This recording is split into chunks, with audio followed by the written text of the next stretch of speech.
क्योंकि यह कोई मामूली बात नहीं है। जो हम नारा लगाते हैं, हम कहते हैं एक तीर एक कमान, सभी आदिवासी एक समान। आप अपने आसपास नजर घुमा के देखिए, आज यहाँ कोई गोंड, कोई कोरकू, कोई भील, कोई भिलाल नजर नहीं आ रहा है। यहाँ सिर्फ नजर आ रहा है तो आदिवासी नजर आ रहा है। और ये आदिवासियों को एकता में बांधने की जरूरत है। आज हमारे बीच में संयुक्त राष्ट्र संघ में आदिवासियों का प्रतिनिधित्व करने वाले आदरणीय फूलवंत चौधरी जी उपस्थित हैं। मैं उनसे कहना चाहता हूं कि भारत के संविधान में जब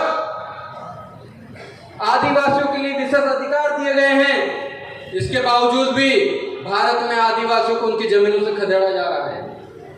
इस बात की आवाज आप वहां पर उठाइए, क्योंकि आज आजादी के समय आदरणीय हमारे सतीश दादा कहते हैं कि आजादी के समय आदिवासियों के पास इस देश की 67% जमीन थी, लेकिन आज घटकर वह 3% रह गई है।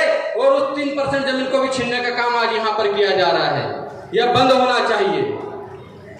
और इस महाराष्ट्र राज्य की सबसे बड़ी खासियत, मैं उस नंदाबाई भील को नमन करता हूं, उसको क्रांतिकारी जोहार कहता हूं, क्योंकि उन्होंने सुप्रीम कोर्ट से 5 जनवरी 2011 सुप्रीम कोर्ट का जजमेंट नंदाबाई भील के वर्षा दंड बना महाराष्ट्र सरकार में एक जजमेंट आया जिसमें कहा गया कि इस देश में रहने वाला 8% आदिवासी देश का मूल मालिक है। वो जजमेंट दिलाने वाली नंदाबाई भील को मैं क्रांतिकारी जोहार कहता हूं।